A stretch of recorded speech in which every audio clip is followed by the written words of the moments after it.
Hello everybody, welcome back to a break time special with some new piercings. I really thought that was a bar, I'm not gonna lie. It's hot. It's hotter than a witch's coochie, as my southern folk would say. So I'm gonna put my ice pack on my face. Today I want to talk about to let go and trust God. If you listen to this, you know that I think for a lot of people, where they start to lose empathy for their neighbor is when they might not call it God. I personally feel more comfortable calling it the universe. Some people choose to call it other things, but nonetheless, it is a higher power. It's a higher power, period. Nobody can argue if this is a Venn diagram, then the real is that it's a higher power. The higher power that we don't, okay, I got 15 minutes, so I'm gonna try to make this quick. A higher power that we cannot see, because in reality, you can't trust everything you can see, but you can trust what you feel. It's a bar by Big Sean. I know you've been going through some things. Yeah, Big Dick Sean out here spitting big dick mentality. Ooh. Sorry, I didn't know they were looking at me. But anyways, it's taken me a long time to get here because I like to have a little control. Okay, I like to be able to touch things and make choices that lead to where I want to be. So when times come up and I genuinely can't control it, or it is out of my control, or it's something has to happen, I get so caught up in the how am I going to get there? How's things going to play out? But in reality, they just play out. Life's going to happen. It's just where I'm going to end up in the flow of things. It's a flow. It's always a flow. It's like a wave. You can go against it. You'll be pushed right back. Or you can go with it and you'll be going downtown. But in reality, for those type of things, it's all just a flow. It's all just things happen and then you approach it. I mean, really anything can happen. I think people tend to really forget that. Anything can happen. You know, there's my favorite saying. The man who says that they can do it and the man who says that they can't do it, both of them are right. Because if you put yourself in a place where, oh, I can't do it, you're right. You're not gonna be able to do it. You are setting your mind that I can't do it. This really isn't no juju witchcraft shit. It's true. It's scientifically proven. I've taken classes on this. I've met with instructors who teach this in their psychology college classes. This is no bullshit. This is real deal. What's in front of you, our brain. It's not even what's in front of us. It's what's in us. It's what, you think. And then people are like, oh, well, I overthink everything. But in reality, you don't have to. I mean, I know that I'm not trying to diminish how you feel, but genuinely, when you are able to knock the control back into yourself, and if you can't control everything, you can at least control something, and that's your mind. And if you choose to let your mind be so loose that it continues to think about everything, you're not letting go and trust in a higher power. You're not letting go and trust in the universe. You're not letting go and trust in God. Because in reality, those things that are meant for us will come in front of us. I mean, there's really no more plain Jane way to say it. I'm grateful that I get opportunities that I get presented to, because there's a high chance that if I missed it, I would have never got it again. I'm grateful that I got to be with people that I was with, because we were on the same frequency. We was on the same vibe. We were feeling each other. And that's one of those things. I didn't control anything to have them not fuck with me anymore, and they didn't do anything to not fuck with me no more. Well, some of them, but still, it's like the things just happened that played out, and we are no longer a unit. We're separated, but that doesn't mean that I'm half of a whole, or they're half of a whole. We're still wholes on different paths. And I think that's what a lot of people get so torn up about. When they lose people, they're like, oh, I lost my soulmate, I lost my other half. No, babe, you're a whole. You are always going to be a whole. And so when you are able to, surrender, I used to get a little scared of the word surrendering, because when you think of wars and somebody surrenders, they're deemed as losers. They're deemed as, defeated. But in reality, the act of actually surrendering is just letting I'm here. In wars, they surrender because they're broke. They don't got no people. Either maybe the president or whoever died, and they're stuck. They're stuck with a plan that they had set, and the new guy don't want it no more. You have to surrender. There are moments where you genuinely have to surrender, because trying to fight will drain you. And living a life that's drained is way worse than surrendering and accepting defeat. I can promise you that. So There have been times in my life where I've surrendered. Quite literally, I fall and I ground myself to the ground, and I'm like, you know, higher power, I'm done trying to make things go my way or things go the way I want it to plan.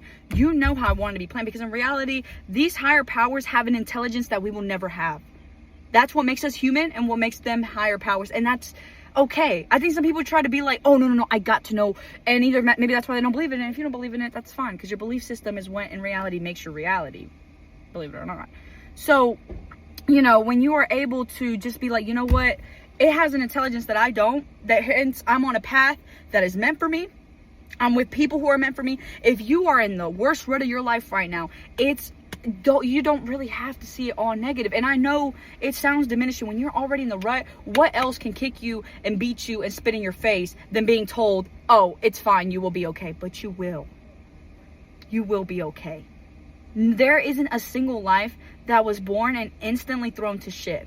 I can promise you that. I mean, yes, there are a lot of movies, you know, you were like, oh man, dude, damn, you can think of Forrest Gump. He's been through every fucking thing miserable you can think of.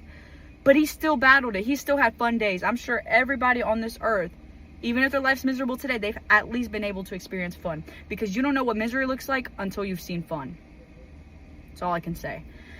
And so with that, I definitely believe that people need to let go and trust the higher powers. Let go and understand that, you know what, I know what I want to happen. I'm going to control what I can do to make that happen. But everything else is up to chance. Because it is. You can't, you know, if you're trying to apply for something, you can't go and tell that dean, hey, you should accept me because of this. No, they'll see your application. They'll see your application and then look at somebody else's. Or maybe they'll be all sitting at a table and be like, oh, da, da, da, and they do their talking stuff. But whatever they choose and whatever they end up and get that final call, there's nothing you could have done to change that. And people try to change it at the source.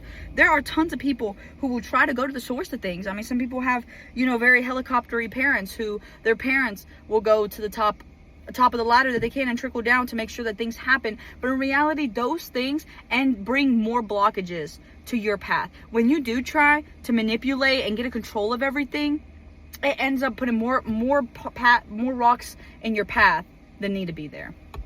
Because, all right, you go to the top of the head, now they're telling you something else. They're bringing up a new problem to your face that you never would have thought of. But now that it's in your plate, now you got a new rock to deal with. So now I can't even talk to or get my application looked at because now I done caused a problem for myself. So genuinely being able to just like let go also brings serenity.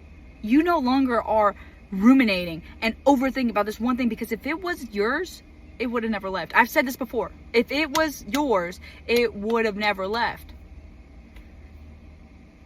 Sorry, gag moment. Sometimes things have to leave you for you to be able to either understand its worth. And that's sad. That's sad. Why do you have to lose something to understand how great it was? I mean, let's keep it a buck.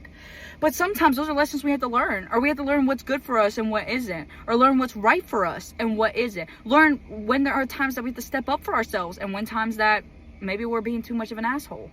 Nonetheless, all of these come back to benefit our worth, our life's purpose. Life's purpose is to live. You don't have to constantly surrender. You don't have to constantly surrender. You don't have to live a life where you give your all to something. Give it up. Sorry. You don't have to live a life where you give it up. Give up everything for you. Because then at that point, that's not a life that's yours. You need to live life for yours and live a life that you put your all into, is what I'm trying to say. You don't have to give up everything to live life. You just have to make sure that the life you're living is full. And when people say full, okay, what do you think? Making sure that you're taking opportunities that are presented in front of you. Making sure that you're meeting the people that you know you feel right around. I mean, yeah, you can try to talk to everybody you meet, but I can promise you that 25% of those people that you do end up talking to, you're probably not going to click with them. But that's okay. That's how you learn. All right, I don't really click with this. Or, all right, I really click with this. But nonetheless, you know, finding your life's purpose, all it does come down to understanding when you might need to be humbled and when you have to surrender. And not every day has to be an act of surrendering, because life is meant for you. Life is meant for you to follow through and be in places that you belong. But to get there, you gotta lose some things and sacrifice some things. And maybe surrendering is humbling your ego. Maybe if you're known for having a big ego, you don't want to sacrifice, or you don't want to surrender, but you give up that to surrender.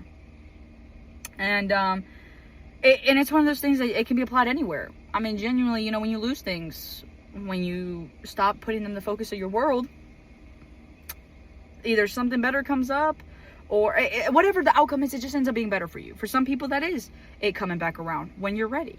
For some people, that is getting something better. For some people, that's understanding that you lost something so good and making sure that you never let that happen again. The best examples I have is when I work with kids. If they lose one of their sunscreens, right? Some kids, we genuinely never find them. Then we have to tell their parents, hey, you gotta bring a new sunscreen. They're gonna bring in a Sun Bum instead of the Quate brand. Holy crap, that's an upgrade. All right? Or a kid finds it. Then I tell them, hey, you know, you got a habit of losing it, bud. I need you to do a better job. So now in the beginning of the day, the middle of the day, after lunch, when we change, I'm checking in. Hey, you got your sunscreen, right? Then we build these habits where we're constantly now thinking of our sunscreen because we don't want to lose it again. All right? Some kids, we do lose it. And we end up finding it. And that's awesome. They don't have a habit of constantly losing it. They just lost it this one time. All right, bud. We'll put your name on it, brand it as yours, and go on with it. But alas, with all that being said, this is a shorter episode. And for those folks who don't believe in you know, spiritual, because this isn't religion. I'm not sitting here and branding a religion. This is simply a spiritual and faithful journey that religions do co-align with. They do. But okay, cut out. But what I was just gonna say is, even if there is no, you know, extra worldly power that you do believe in, the act of surrendering the things that you know are out of your control is never a bad philosophy. So with that, I say, let go and trust God. I'll see you guys later.